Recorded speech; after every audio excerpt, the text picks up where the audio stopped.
So when I was opening with a prayer, this voice came in from behind when I was asking for the presence of the Christ that said everywhere. So we're asking for the presence of the Christ everywhere.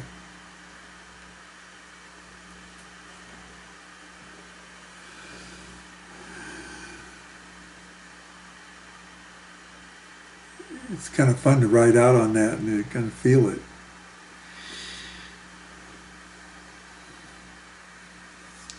So let's just hold that focus and then we'll unpack what's going on with that.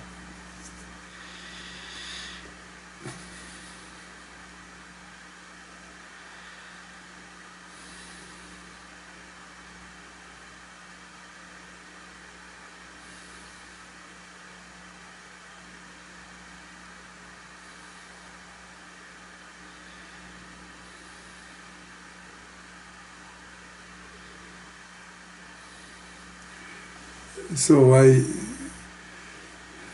use the term reflexivity in a certain way. I think it has several meanings. But the way I use it is that it's really as within, so without, and as above, so below. And so what's inside of us corresponds to what's outside of us. There's a relationship to that. I know we've looked at this in many different ways, that, you know, what reflects back to you in life gives you information about what's unconscious inside of you. It's always good to be careful with that, because you're just looking for the information and you're looking for some sense of that relationship of where you need to go inside to resolve something.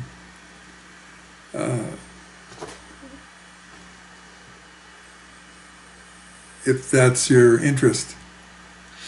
There's a deeper way to do this that encompasses all that, which we'll go into a little more in a moment.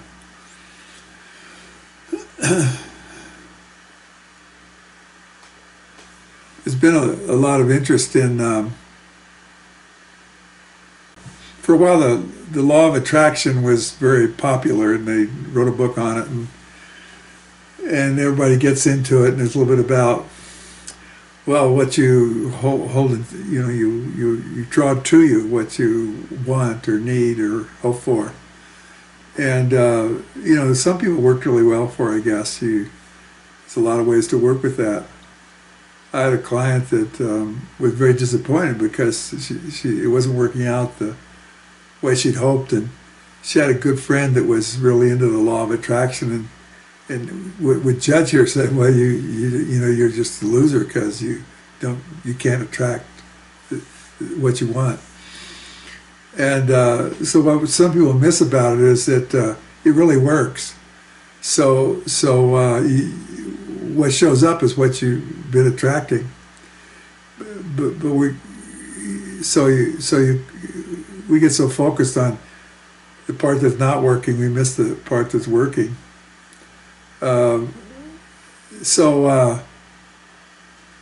When you move into something like the law of attraction, and you don't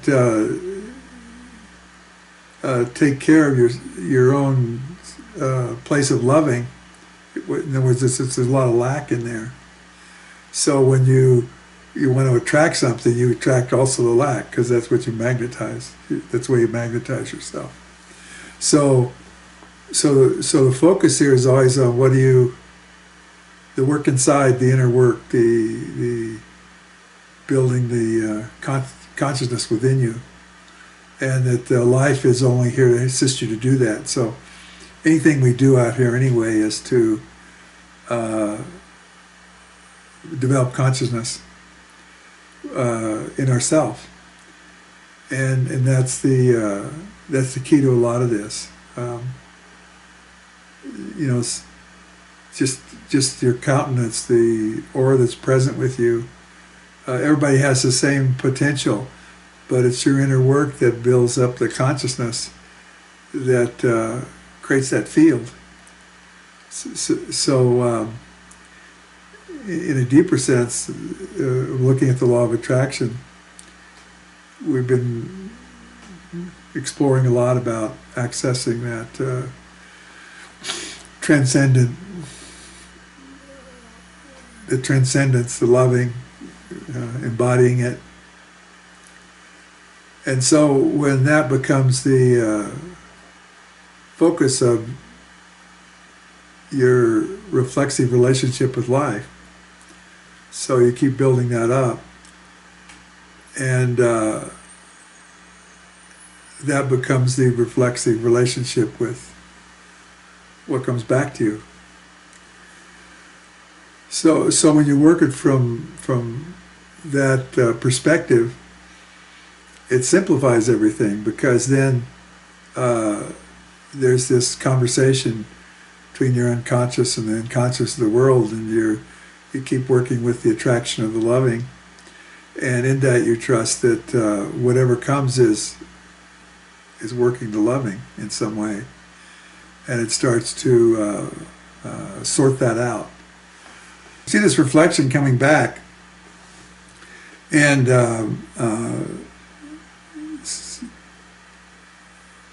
we see someone in trouble or in need. We want to reach out and help. Or something comes back and disrupts our life in a disturbing way, disappoints, causes an emergency. It looks like negativity, and I'm suggesting that it's not necessarily, and needs sorting out. When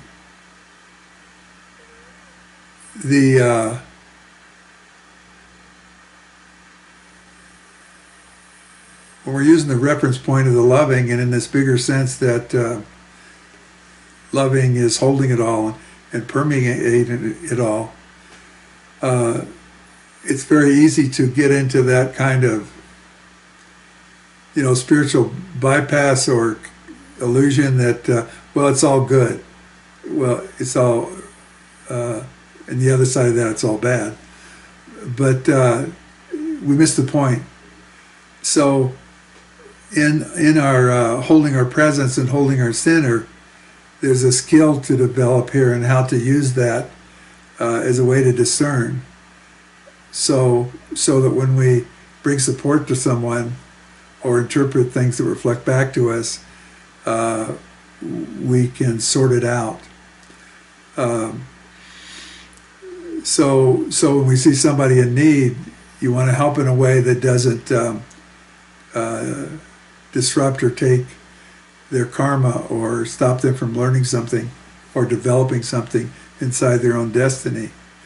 So how can you tell? It looks like, well, they're drowning, so I jump in and get them, of course, in an emergency, and then you can work the karma out. But so the way you discern this is, again, last week we talked about presence. In that presence where the reflection back and what arises within you meets, being in that place with what is, in that place you have the knowing and the perception to know exactly what to do in the situation. So there'll be a knowing comes in as to how to reach out, how to support, how to intervene, so that you're reading it out of the ethers of the highest good, rather than any need you have to rescue or reactionary political view you may have inside some issue, so that you're not coming out of your own trauma to fix something that actually is working just fine. So in the context of the way the world is right now, it's very hard to tell, like, well, when should I challenge someone and when should I just hold the light for them? Actually, the answer is both, because if you're really present, when you're present in the loving and in that supportive, holding space, and present with what is, you'll be in the knowing, in the perception that knows how to act, that knows what to do. That's cooperative with the highest good of the situation. So when we put stuff in the light for the highest good, it is possible to be present in a way that you can act on the highest good. See, but this takes a lot of work inside to refine, so that when you pull it from your levels, say you're not pulling from the level of the mirror where you're so assured, you're so righteous, that you're actually pulling it from a very sophisticated level of distortion in the hierarchy of your own spirituality, instead of from the knowing that comes from the loving consciousness that encompasses. So in that inner work, we come to peace with this satisfaction with life and ourself, where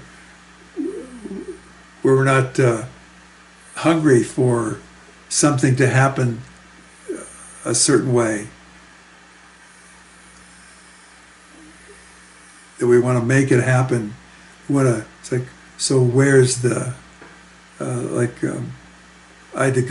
I went through a little bit of this in the last presidential elections, where I thought we were much further along than we were, because the picture that showed up outside was not consistent with where I thought we were inside. And so that was embarrassing. I wasn't as quite as, we always like to believe we're enlightened, right? So it wasn't that light. It was another level of this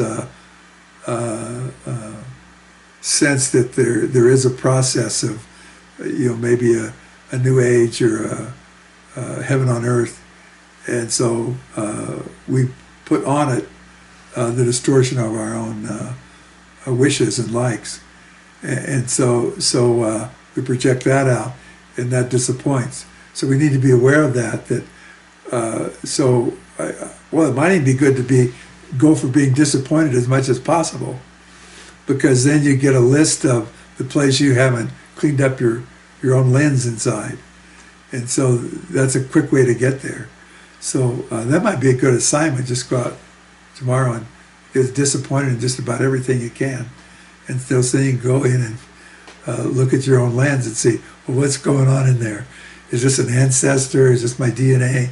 Is this a belief I'm holding? Is this, did I get this from getting kicked out of kindergarten when I was like 4 years old? That really wasn't fair. It was the other guy. So I carry that inside, you see. And so that I'm expecting my kindergarten teacher to come up from the outside and tell me how good I am. And that's my new age. See, so we need to trust that negative insertion into our experience, and so not be afraid to risk disappointment, because it may show you the very place that if you can when you can resolve it inside, you'll be much more settled, so that you can meet life in that holy way, so that the loving is reflecting the loving, and then in that you can start sorting it out in a way that if you do have a bias or a misunderstanding, or even tied into some zeitgeist at a time that's kind of taken over your perspective, you can sense it in your field, and that, oh yeah, this is first I have to bring loving to the distortion I find here, to clear up the miasm in my lens, clear up the little astigmatism that got into my inner perspective.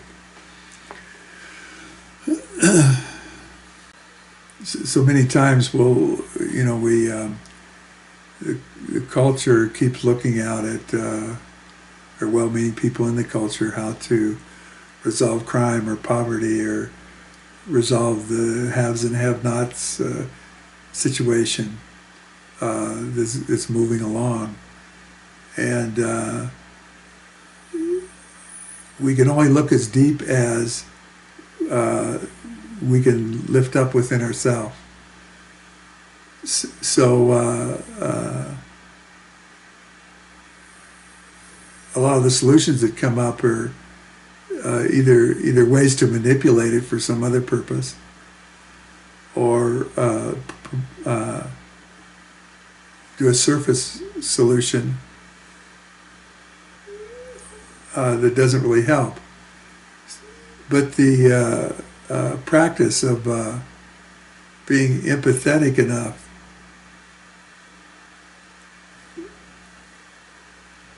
free of your own overlay would allow us to look deeper into the level of events in the world to see where the real solutions are. From my perspective, the real solutions come from individual encounters where the intent is to leave the encounter with both parties being more awake. So the encounter is to wake up in the process of dealing with whatever solution is being called for. So in the way we regard each other, in the way we wake up to that, it produces a deeper solution. One of my conclusions coming back from the 60s and involved in the civil rights movement was the thing that was most valuable to me was what woke up individually between me and other people. I think the greatest gift I came back with from that experience was this blind preacher I met that would come to the meetings in this town that I was in for a while. And he knew the town so well. It's a small town. He could go anywhere and know where the curbs were and the traffic. Black and white really respected him in the town. And his favorite song was, this actually was a preacher, "This little light of mine, I'm going to let it shine," all over whatever the name of the town was, I forgot, or the state we were in. So he had tapped into a key that it was this light that would shine, and the amplification of it through relationships with others. That was the foundation of anything else possibly occurring. That was the foundation. And so, when you're blind, you have to be real present. Otherwise, you can fall in a hole, run into a wall. If you're really present, though, you can sense the wall or hear the more subtler reflections back and guide yourself. You have an internal map. They even did some experiments where blind people were actually reproducing external images in a visual inside of them as to where the furniture was out here, and they could just walk through it like they could see. So what we're looking at is there is a level of us that is already out there. In fact, the basic self is always, if you let it, is always out. In fact, it kind of does this anyway, is already out there looking for what's coming up. So it goes ahead of you a little bit and watches the way. I suppose it could pick up when the highway patrol guys down the road when you're going 90 miles an hour, if you'd let it. Sometimes that's worked for me, and sometimes it doesn't. But the potential is there. See, if it's it required, I think, shedding the fear of uh, getting caught to the joy of the game. And then, see, the joy of the game takes it out of fear and lack and puts it into the loving. And so you're having like a karmic handball match, or tennis, playing karmic ping pong. See, in the joy of the game, and both people win. See, in fact, the winner can never win without a loser. So it's a teamwork. See, it's always a teamwork. Like they thought the Patriots were so great because they won, but they couldn't have won without the other team. So I don't know why they're getting so proud of themselves. You see.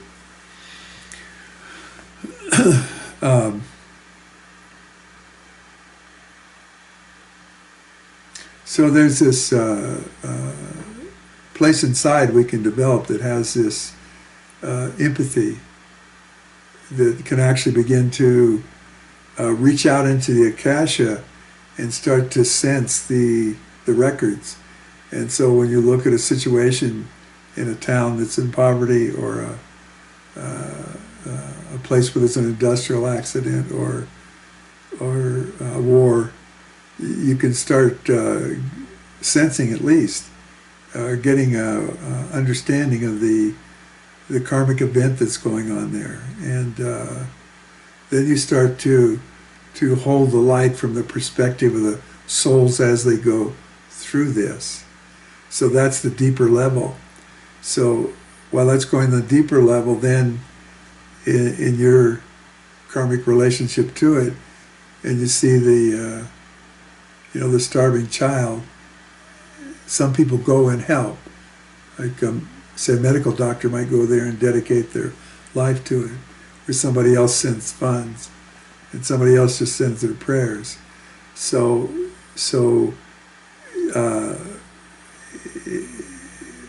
in the perception of someone dying, you can join with the destiny of that person, and it becomes a conscious event that can take the whole thing into a higher perspective with the person that's passing over. And so that, say in a war zone where there's a lot of collateral damage, a soul that's experiencing that, a person that's experiencing that, could build up a trauma or a hate or an injury that takes some lifetimes to get over. But with a deep enough empathy and a deep enough a resonance with the karmic flow of that person, they can resolve that right then when they die. In other words, there's some of you practice some kind of meditation or soul transcendence, so you go back and forth with the other side, or you're aware of like when my grandmother used to tell me a story about her father, that before he died, people would start visiting him. So it's a good training for her as a nurse. That's what she became later. But there was a sense of being welcomed or greeted. So by the time he got around to dying, there was just no fear. He just walked off with his relatives. See, so there's this potential to so deeply empathize with these situations.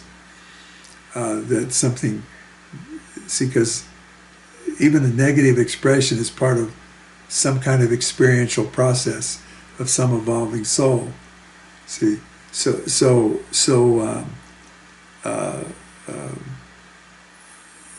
if you can join that at a deep enough level, it doesn't get caught, it keeps going. See, I think people that come from really difficult situations and come out of it, like you have examples of people coming out of deep poverty or war or trauma, and they seem to transcend. Somehow they stayed in touch with that soul seed.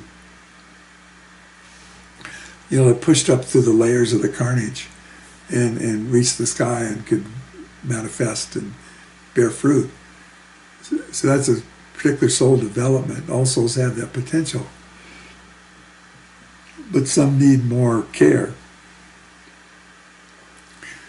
So if we can practice bringing the care at that level, it has a different impact in our own consciousness. Then, as we prepare to manifest a greater glory on the planet.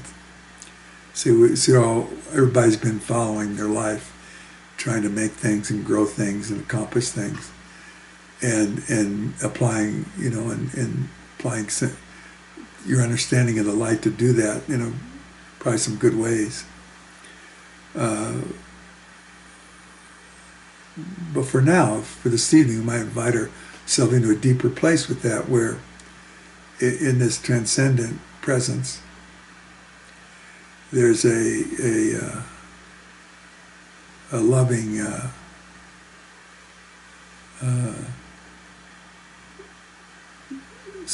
space opens up in the unconscious. So in other words, the ground of your own being becomes enlightened, becomes a fertile place, becomes a place that can amplify whatever seeds that you plant in it.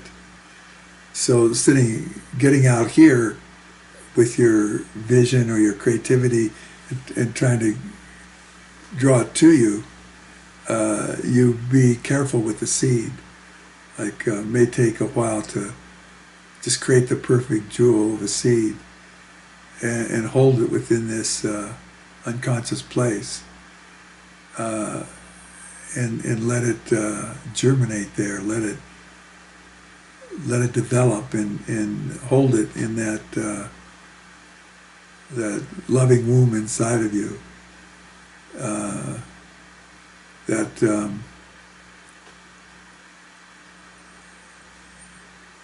Actually, the Christ gestates within us in a very similar way, and awakens and matures in that way. So, in that seeding, in that holding that, in that secret place, in your transcendent presence, it's communicated up into the greater fabric of life, and that's a different law of attraction. It goes up and attracts in a broader wisdom, in a greater intelligence of the loving that's the fabric of everything, and starts to bring about the event that this was portended in the seed, and starts to coagulate and collect itself, and at some point it begins to show up in life, in the life mirror, reflected back to you. And it may or may not show up in the way you expect it. So again, being present with what is, you have the skill to notice when it starts to occur. So then you begin to reach out and cooperate with it.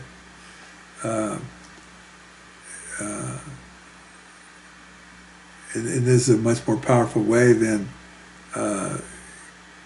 you get up and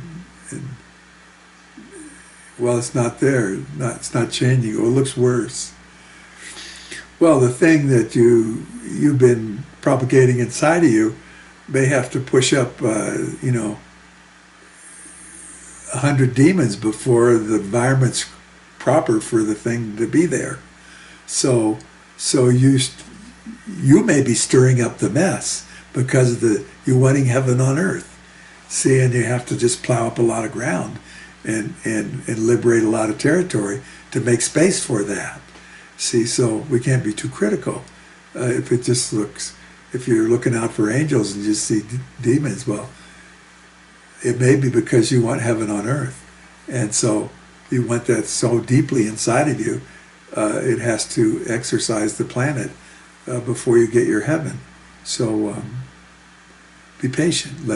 let God cooperate with you. Let your internal alliance with all the other awakening people have a little play in this, so that you have plenty of other folks taking care of the stirring up of things. So we have kind of a parallel thing on here. One is the building of the internal representation of that which you want to create, and the other is gathering the data that you need to purify it, so that you're not building into it codes of your own lack. Either in forms of I'm insufficient, I'm unworthy, I'm great, I want to be famous, I deserve,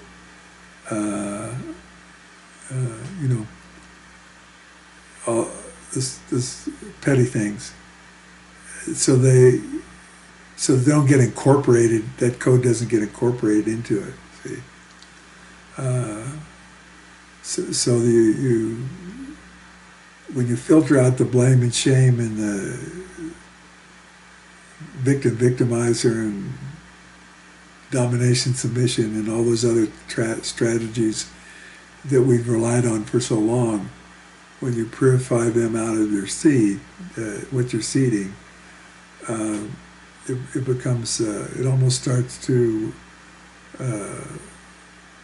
vibrate of its own, because it becomes such a powerful jewel. And then when you get it to that place,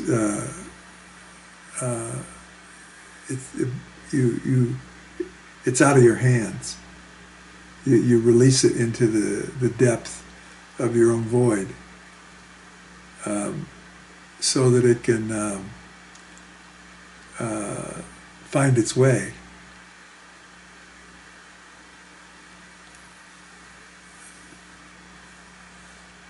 Another thing you can do with the shaping of it is to check it inside and see, well, is every aspect of this vision resonant with that transcendent loving? So that it just really goes into the flow of God's will, of love having its way. So it has the power of that source, that level of consciousness. Also, there's a feature of this incubation inside where you're not telling people about it. You're not blabbing it out here about how great you are and what this great thing you're doing. It's done in secret. See, it's done in secret so that in this sorting it out and distilling it out, not only your negativity, but the negativity of the world can't see it. So you just look like a normal, person walking down the street with your inadequacies like everybody else, and the negativity can't tell that you're cooking this up in your own lab inside. See, and then you might notice a few other folks that might be doing the same thing. But then when you release it, it starts to gestate in the ethers. See, and it comes from such a deep place that when it does become visible, it's too late to stop it. So it comes as something that when it does start to show itself in your world, it's too late to stop it. There's it can't be subverted. But if you get impatient and show it too soon, then there's an opening for it to be interfered with, or people to talk you out of it. Say, you have this great idea, and you have your favorite person that just is pessimistic about everything you do. That not only your ideas, but you. I mean, who needs friends like that? We all have them, though. They come around, they talk us out of this greater good we want to do. Well, so talk to God. You'll get better advice, and also and advice that you actually will get a knowing that comes in and says, this is something you haven't experienced yet, but if you look at it this way, you'll avoid a lot of consternation when you say, okay, it's time to set this in motion.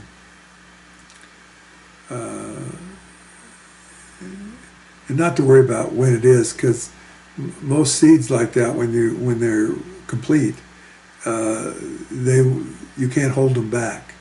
They'll just go into the depths, and so that'll be one indicator.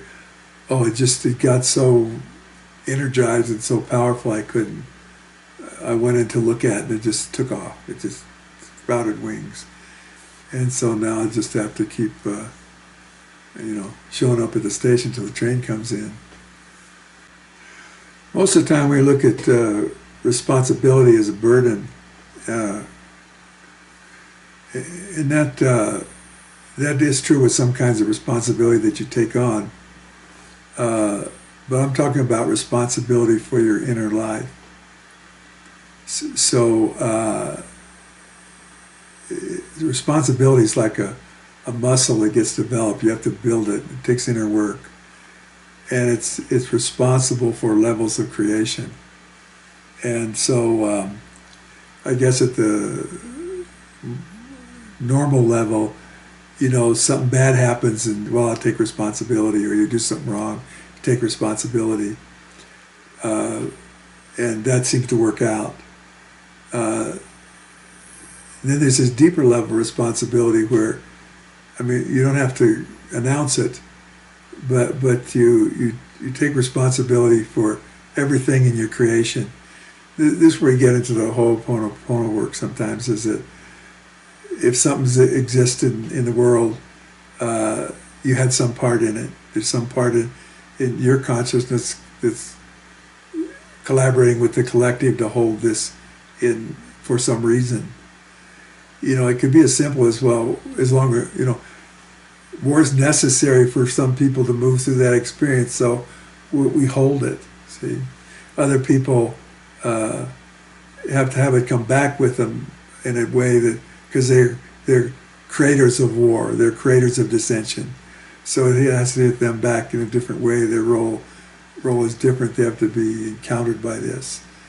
Or the general that spends his life as a warrior, and then at the end becomes a peacemaker, because he knows that war is not the greatest way to resolve issues. That kind of thing. So that's another level that you take the reflection back inside and question your own stature, question what you even have taken responsibility for in the world. But the hardest responsibility is that you have an inner life that is equal to everything. That the greatest, most powerful,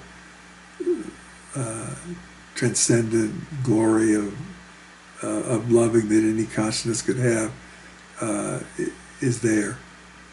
That if you turn your attention towards it, it responds with what your attention invites.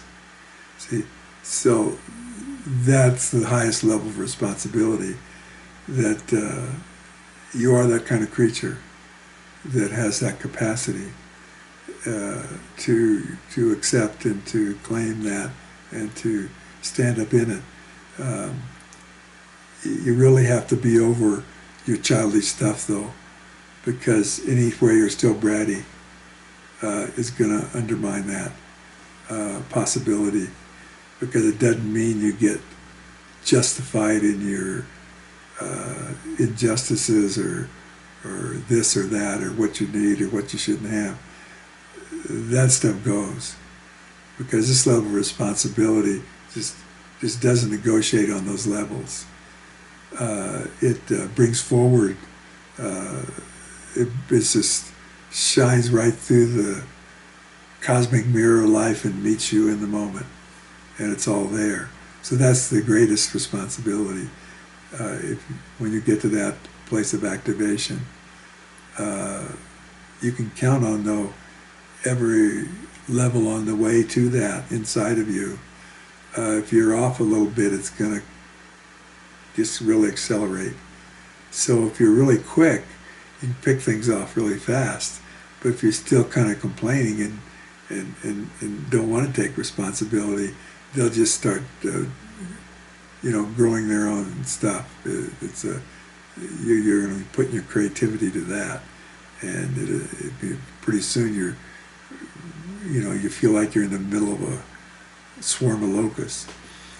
So you approach this with great care. So that's the responsibility.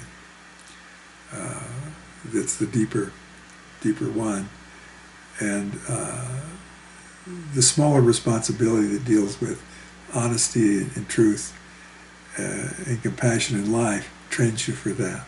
So it's all part of the same piece.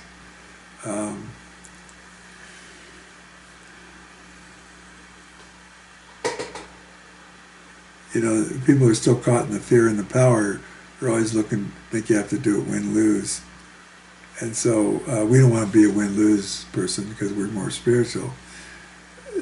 But some things that look like win-lose may not be. So you really have to hold with your sensitivity to look deeper into the akasha, because something might look like a lose. Isn't really, it's making a win possible in the larger scope of things. So let's do a meditation, and then we'll see what else we want to talk about. Okay?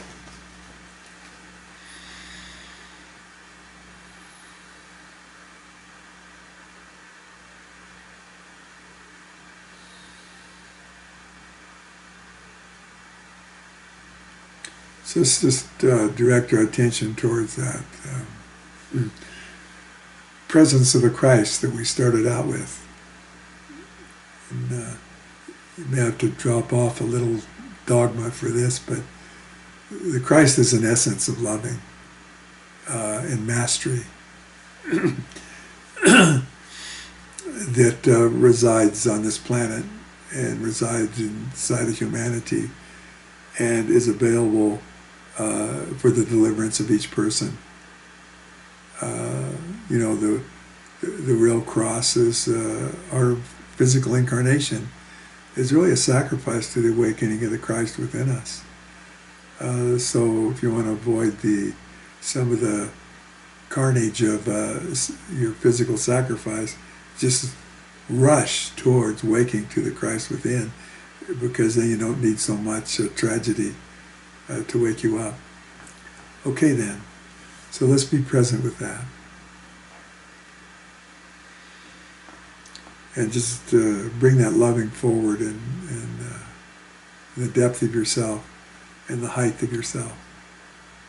And gather yourself into it so that you're wrapped within this field, this vortex of loving, that you can look out through at your life, look out through at your body, your relationships, your life. And you'll notice that in that looking out from that place, the love just goes out, and it just goes through like a wave, through everything you look at. And it keeps going out through situations and circumstances in the world, and it keeps going out. And at some point, it starts to return and reflect back. And so you become vulnerable, and so everyone is looking back at you, and the loving comes back through them, back to you, and it comes back many-fold.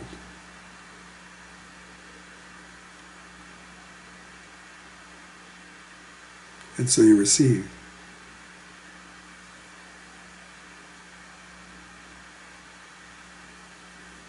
And that's in the reflexivity of within and without, outside, inside. And then there's a reflexivity of heaven and earth. So in that you taken this light, this transcendent light, this transcendent love, and embodied it and send it out. There's a reciprocity with the wholeness. So that's what you've used of God to give God to the world is now also returned manyfold from the transcendent reality into this embodiment.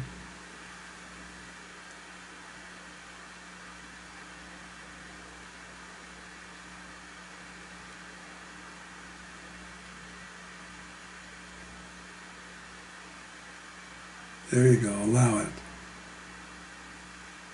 You did the work. Take the amplification of the work.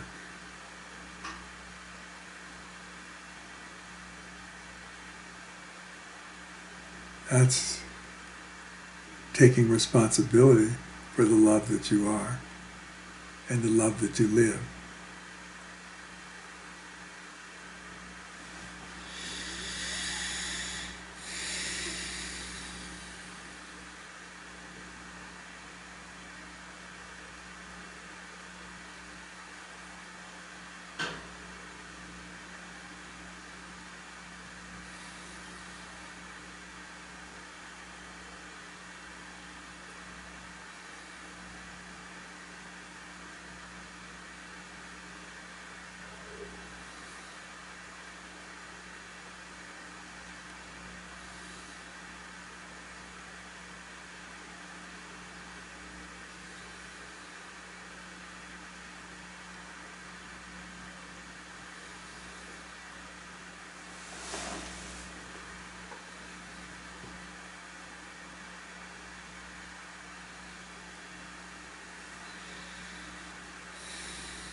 So just whenever you're ready, just open your eyes and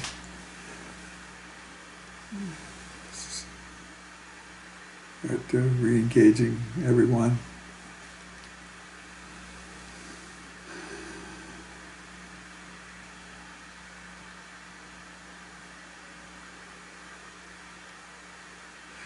And since this is our last meeting for this series, certainly if you have any questions or things you want to share, but I'd like everyone just to maybe share something of appreciation for the class or anybody that was in it or something you got, and if you don't have a question. So who'd like to go first? And it can be brief. I guess I've got two kind of questions. What I noticed in this meditation was when I allowed the loving that I put out, the transcendent loving, to come back, and then also the light. At first it was so beautiful and incredible, but I noticed that there was a lot of space where, for a long time, I didn't think that I should be getting that back. I'm not doing it to receive something or something. But there was a huge space. Yeah, so that's That's one of those things I ask you to be vigilant for. Oh, there's this little place that maybe I shouldn't receive this back, or I didn't do it to get anything back. Yeah, you don't. That's why you get it back. See, it's the relationship. It's just as important to receive as to give. It's a circulation. Yeah, that's a. You know, even on the level of money, we pay for things and we get paid for things. Mm. See, so that's on that medium, but it's a metaphor for the bigger thing. It's a relationship. Mm. See, so when you say, "Oh, I didn't do it to get something back," that's a little bit of ego still stuck in there. Yeah, it sounds like it. Yeah, so take responsibility and receive back. See, that's the way we're increased. So that every time that happens, you have a greater capacity to do that. And to take in more or allow more. Yeah, so the more you do that, the more the capacity. Okay. And each time you can reach higher.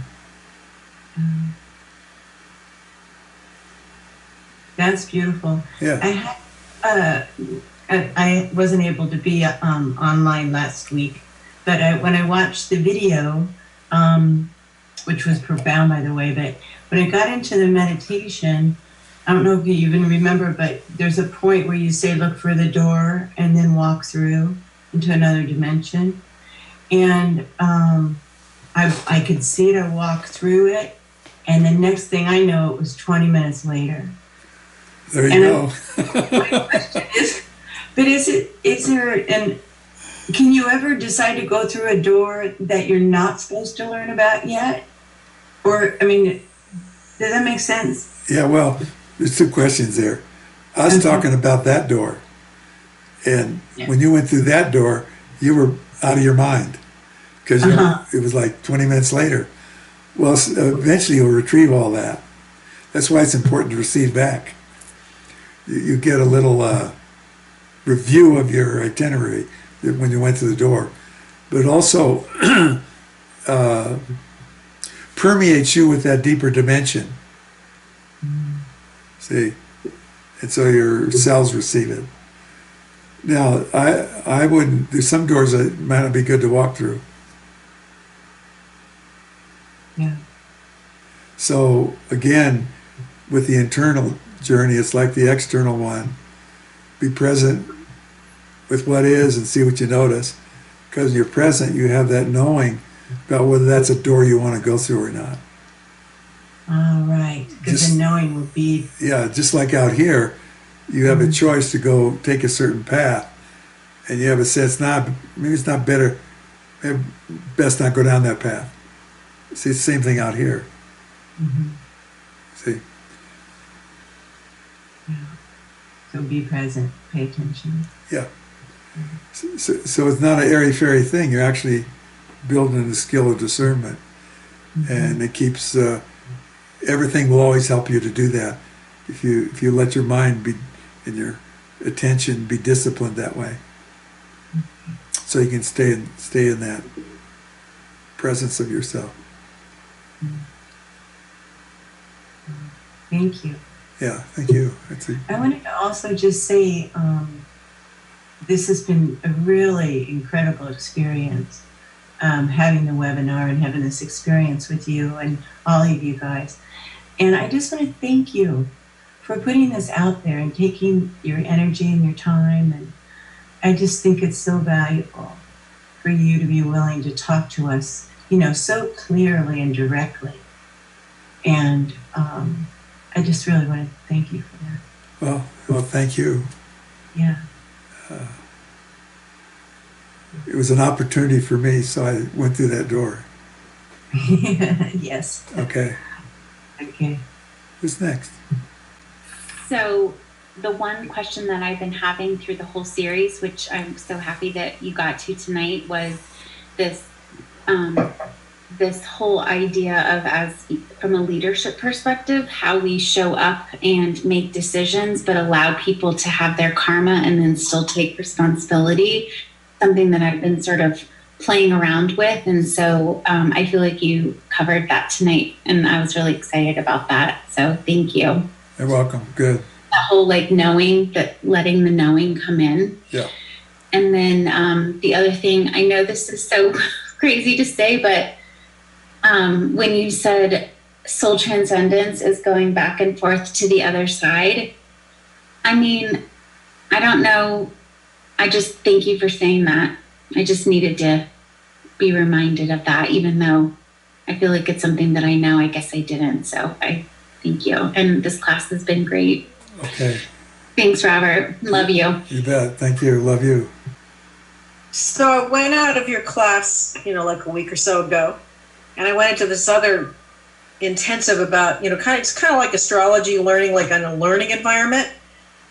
And I felt like my reflection, I don't know what happened, but some part of me was like either an old self or part of me showed up that was very different than when I was in your class. And it's with people who aren't into really the same level of spirituality and things like that, and intensively in a room with them. And I don't know if I feel like I've been picking up or reflecting back some of what's going in the room and thinking it's mine. So it's like I'm looking at, wow, how do I go out into the world and hold this consciousness in a stronger way? Or what was it that I was... No, I think you were holding it quite nicely.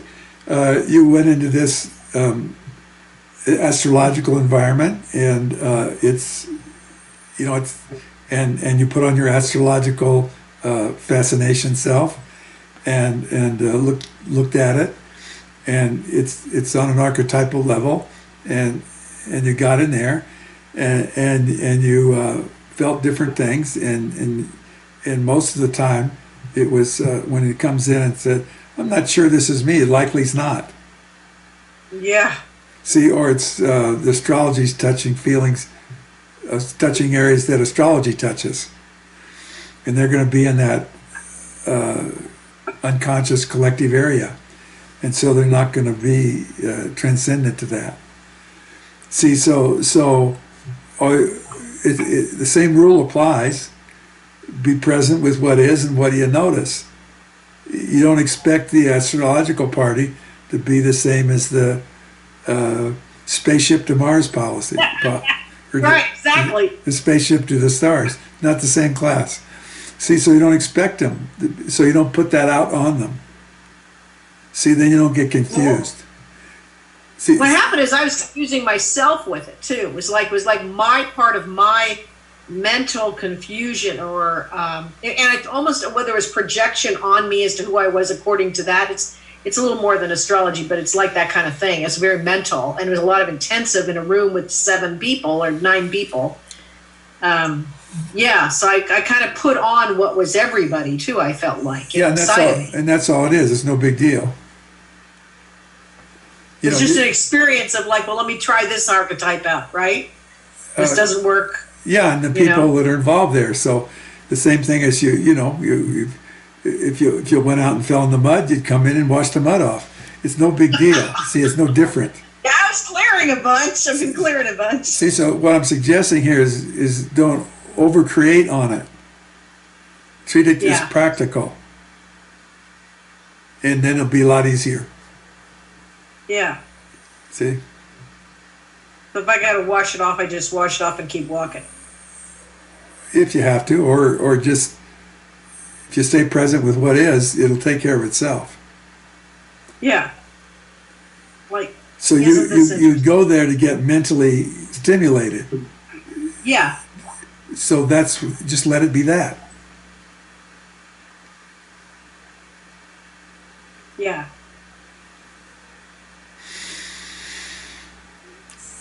I mean, I use astrology to reflect off of things, but I don't hold on to it. Yeah. I take the reflection. Oh, that's an interesting insight about myself with my Mars or whatever it's doing. Yeah. And there you go. And so you keep going because it's always moving, always changing. And so if you don't keep changing, you don't stay up. So I'm glad you had fun. Anything else? Well, just how to, I guess I'll just keep present so that I can expand into the loving within each of it. And if I'm having feelings at one point, then I'm having feelings at one point. Just ride those and the next thing, right? Yes, always be where you are.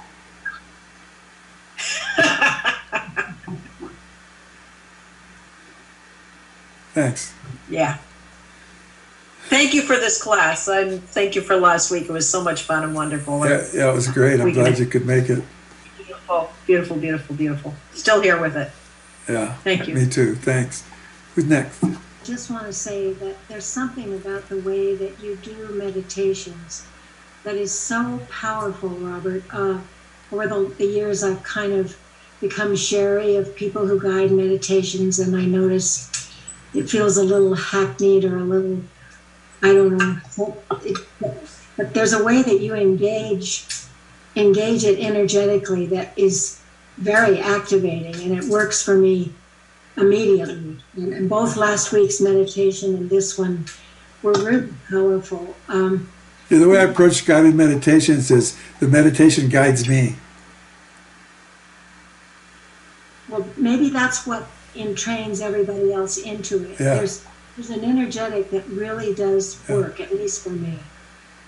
And I noticed tonight in the meditation, when we were working with both the love and the light going out and then coming back, I was experiencing that as simultaneous, like as one phenomena that's happening simultaneously, rather than something happening and then something going and then something coming back. Yeah, that's way cool. That's great. It was so real. Yeah. Whereas last week was just a stupendous meditation when you had us enter that new portal in the soul that we had maybe never been in before. I dropped into this absolutely deliciously warm, kind of rose-colored place, and then you had us go into trouble spots or pain spots in the world.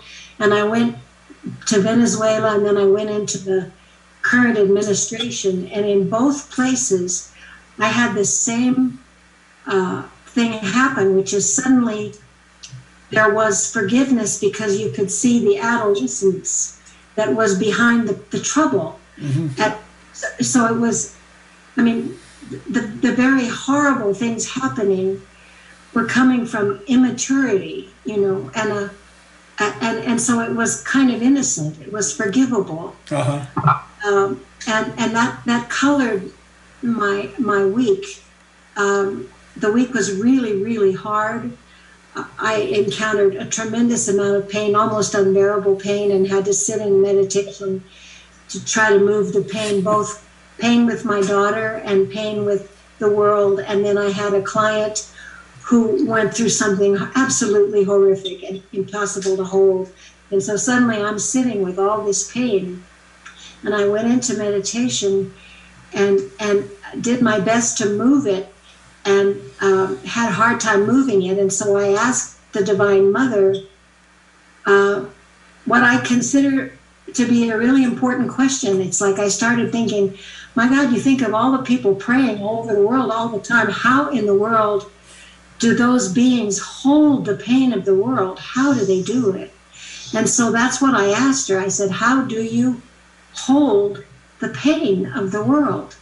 And when I listened, I just got quiet and listened, and the first answer that came back was something to the effect that pain is just energy and something move. And I got that, and I was able to work with that a little bit, but I could feel it wasn't really getting it. And then I heard this beautiful thing that said, bless it. And when I felt what blessing the pain would do energetically, how that works, it was very similar to what you had done in the meditation, where you said, take that love and send it into all the difficult places on earth. And then you see how that catalyzes the pain. So anyway, it's a very productive process. That's all I'm wanting to convey. It's very catalytic. Yeah. Well, thanks. When you bless it, it takes you out of the judgment. And so as soon as you quit judging it, it's free. It takes you absolutely out of judgment, and it's soft. There's just compassion and softening, Mm-hmm. and then the energy can move. Yeah, exactly. Yeah. Thank you. Thank you. Keep up the good work. Thank you. Okay, who's next? Yeah, I want to really thank you for the class and all the other members of the class. For me, it's like coming home, being with a family. And as I do that, it gives me an opportunity to just to relax and attune to what's going on in the classroom. And it's very stimulating. It helps me tap into what I really appreciate about myself and being with you all as a group.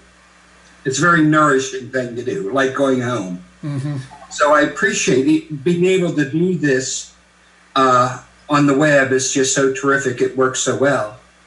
I'm so glad you provide this for us so that we have an opportunity to be in your class, even though we don't live in New Mexico.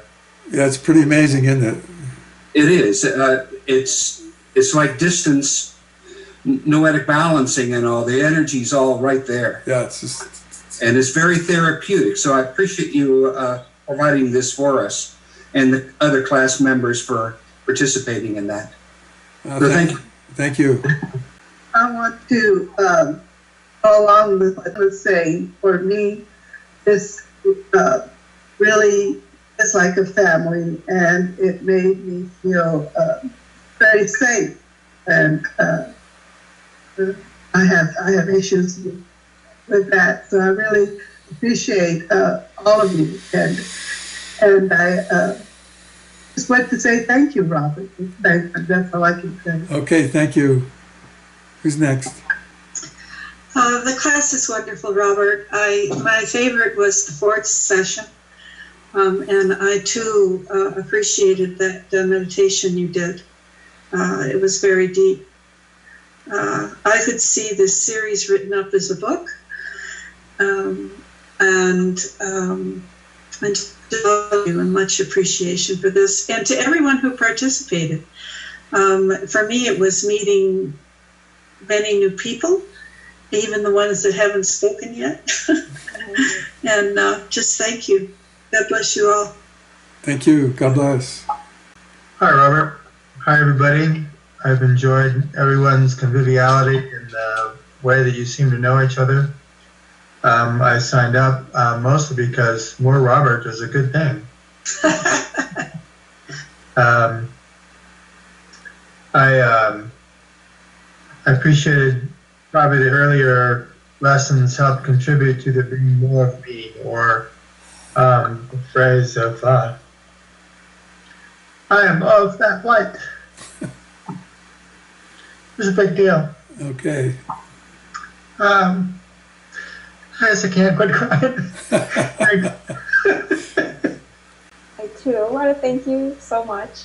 And thank you for making me feel so welcome. I was nervous not having attended anything of yours before, but I was telling my husband too, I just have this deep feeling that I know you from right when it started.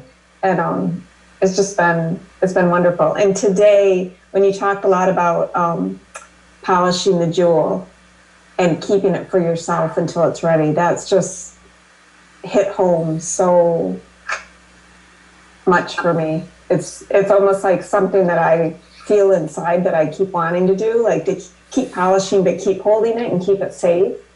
But sometimes I feel like I'm supposed to do these other things, and the way you worded that and the way you said that, it's almost like a permission to trust myself to keep waiting until I'm ready. Yeah, when it's ripe, it'll go. Yeah, and it was beautiful. Okay, it was beautiful. thank you. Thank you. So yeah, more gratitude, more gratitude. I especially want to thank you for the sharing last week. It was really profound for me. At the time, I just was sort of letting it flow over, in, around.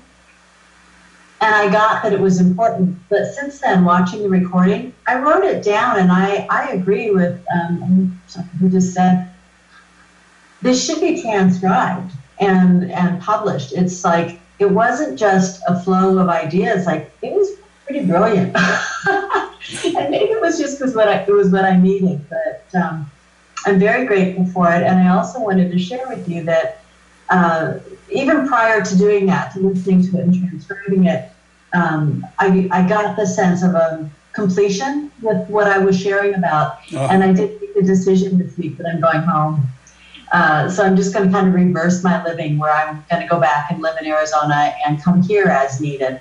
And the decision was made completely had nothing to do with what's going on here. And it just felt like just this beautiful completion with that. So thank you for that. And thank you for this whole process. It's been fabulous. You're sure welcome. You know, it's a new time, and we'll be all over the place doing this stuff, and there's no distance. So it'll be exciting to see how that goes. Thank you. Yeah, thank you. Who's next? Okay, can you hear me? Yeah. Okay, great. Yeah, I'm messing with technology I've never tried before. I'm on my phone. You're doing great. Arizona. It's working really well. Good to hear. Just want to say how profound, how deep this whole process has been for me. I wanted to take this class in particular just to help me have perspective and kind of step up inside myself in dealing with my wife's cancer. Yeah. Because that's been something that weighs on my mind very heavily. And I know you're aware of that. Yeah. But this, it's more than just that. I mean, just the other influences and people who have their agendas that come into my life, and I found that really sets me off in ways I've never experienced before inside myself. And having this workshop, this webinar, has really helped create a deeper sense of empathy for myself and others' processes and how they deal with that sort of thing. And the bottom line is for me is that, a lot of these people, they're God's problem. They're not my problem to deal with. Mm-hmm. So that's a lot of what I got out of it. So just want to share with you. Yeah, thanks for being part of it, Peter. Thank you. And I also wanted to share the meditation last week was really quite profound with me. I went up through a door into a cathedral, but it was dark, almost like a Spanish Inquisition kind of cathedral that I've seen like in the patrons. So that was an interesting thing to experience. Yeah. So whatever I'm healing about that. Okay. So thanks, Robert, for everything. Thank you. Love you. Thanks. Who's next? Yeah. I have been the whole 5 weeks having inner experiences that I've not had before. And it's only in retrospect, as I've looked back, that it's really related to this class. So I've been I've been taking time every day to just sit down and go into this place beyond my mind. And I'm finding that it's very healing. However I am, whatever I'm dealing with before I sit down, is at times, because of the nature of the things that I'm doing, kind of rattling and upsetting or challenging or tension producing, or I'm sleepy and I don't want to do anything, or just various human life things. And then I go into this place where it's all quiet and there's no thought happening. And when you said last week, you said something about, that you wondered if that was that I was worried that, that it was senility. I appreciated you bringing that up, because I had wondered about that, but that, whatever you said, just kind of cleared that for me. And And so that's been my experience, and I hope you do more of these classes. I really value what happens. I don't have any great realizations beyond except what I'm experiencing, and that I'm just giving myself the time to have more of that stillness inside, and to be present with that, and to see then how it leads me from there. And I am aware that I do come into a compassion for the people that I've been communicating with, compassion for myself. I return to this side focused, able to just be really present with what is. Wow. That's really beautiful. Thank you. Sorry. I just want, first of all, I was saying how grateful I am for the class and for your sharing with us.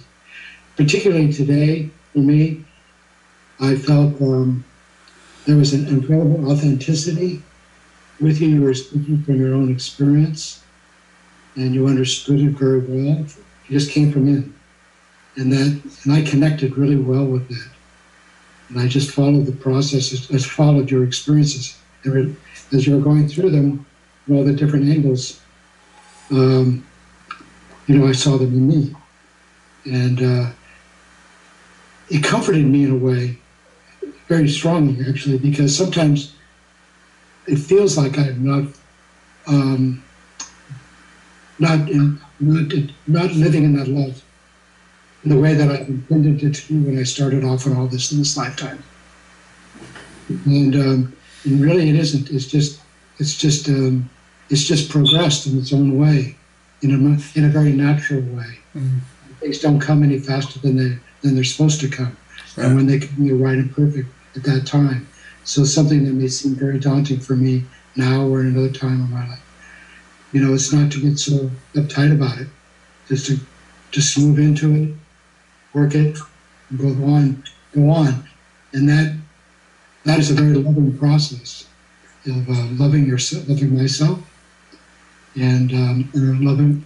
It's giving love out to the rest of the world. It's an act of service. Mm-hmm. So thank you. Yeah, thank you. I've loved the class. It's been potent and beautiful and insightful. I really hope you do more. It was such a great format. So easy to access it. I loved being with everybody. I especially love that you record them, and so I can go through and re-listen to them and kind of go through the energetic layers. I listen to your recordings, Robert, like people listen to podcasts, so you're my favorite podcaster. And so I'm excited. I'll look forward to any more you do. Thank you. I love you. Okay, I love you too. Hi, Robert. Hi, everybody. Logistically, the class was tricky for me. I missed the time zone change, so I haven't been sitting still, and I've just been observing that it's been hard for me to be present because I haven't been that present with the class and with myself. And it just feels like I'm in a time or a cycle where finding time and dropping in has been more difficult for me. So it's been feeling more complex. And if you have any, I'm doing my best to just be present with that, and where I am, be compassionate and do my best. And if you have any guidance on that, and loving is always welcome. Thank you. Loving is always welcome. I found from different times I've worked online that time dissolves. So whenever you check into the video, it's like you're there on time and in the right place. So just let yourself have that. So anytime you have a few minutes to sit down with part of it, eventually it'll all weave together for you and catch up with you. So not to worry, just let it come in as it will. And it's really great having you here tonight and seeing you, at least as we wrap this up. And so you have the videos, so enjoy them and let yourself in. Yeah, I haven't felt like there's space just for, my 10%, let alone different things like that. The nice thing is you can fit it in wherever it fits, and you don't have to do it this week. Yeah. Yeah. So I think they stay up there. Those links stay there forever, I think. Okay, so thanks. Love you. And thanks for helping me work out how to do this bell so you could come in late and not ring all the time. So you can slip in. Thank you. Okay, who's next? So I have so much gratitude, like everyone else, for this class and for the presence in the class. It's really like being in person. It's amazing to me. I think it's been almost 20 years since I took my first class from you, and I was so compelled to take. I was like, I have to take this class. It was just something I knew I needed to do now or later, and I chose now, and I can't believe it's been that long, but I felt the same way about this class when I read the description. And then when I was all signed up and reread it, I looked at it and thought, why? What? It's not at all that's not what I thought. It was almost more of like a feeling about the content of this class. It was completely different than what I had thought. But, I wanted to learn the secrets to the magical way that you teach, because I think you're amazing. And of course, just listening to you teach is me learning, more about that. So it doesn't matter really what class I take, right? Because you're amazing. It's the way that it affects me. So that, and the biggest thing that I got out of this class was last week in the meditation. I didn't talk about this particularly, but when I went through that doorway as well, I really saw that I was the universe and the universe was inside of me. And I experienced that as it was amazing. And I think I want to, it just was amazing. And then I had that fear come up, and tonight the meditation almost felt like it was connected to last week's meditation. And it just went to this other step. And that piece about responsibility feels like really the answer to that fear. I don't know. It's connected. It's all that's connected. It was a little piece that it was kind of shown to me, and it just clicked into place. I was like, oh. And so that's amazing. It's just been amazing for me. I'm so grateful that you have done this class, and I, like everyone else, would love to do another one, whatever. Okay. Keep me on that list. Hey, all right. Well, I want to thank you and everyone. I love the energy in the group. I love how we all just sort of together. And I appreciate your chat tonight, particularly about taking responsibility for where we are in our reality, because I had a huge disappointment in the last couple months, as you know, Robert, and it's amazing the light and the love that I feel as a result of that, and it just keeps growing, and it's a miracle, and it's a joy, and I'm so grateful, and I'm so grateful to everyone. Thank you. Thank you. Love you. Love you too. Karen. It's so nice to be with everybody, and I love seeing so many familiar faces. Thank you. I'm really proud of myself. I've been able to stay awake through most of these. And I'm very much just relishing and cherishing these lessons, these remembrances, and how we all gather in it and resonate. The beautiful qualities, the curriculum that you brought forward for us, Robert. It's a joy. It just makes me sing inside. So Oh, wonderful. thank you so much. You're sure welcome. Thank you. Yeah. Let's see. Yeah, thank you, Robert. It's been a really amazing class. I don't have a lot of words for it. I feel like each week it's a whole new experience, and that experience, I've noticed it with what happens in class follows me throughout the week. And it's quiet. I guess stillness, like I have such a deeper appreciation for the stillness, and I've just been practicing that more in my life, and just trusting that that's enough. And it's just such a beautiful gift, and I'm grateful. And so thank you. And yes, I would love to do another class. There's something about this one that was just I was so motivated, and it worked out just really easy with everything in life to make it happen. And so thank you. Thank you. Okay. So thank you, Robert. Thank you, everyone. Joy is a real summary for me every time, all week, each week. It's just been really available for me to just relish in participating with this class, with the information in the class.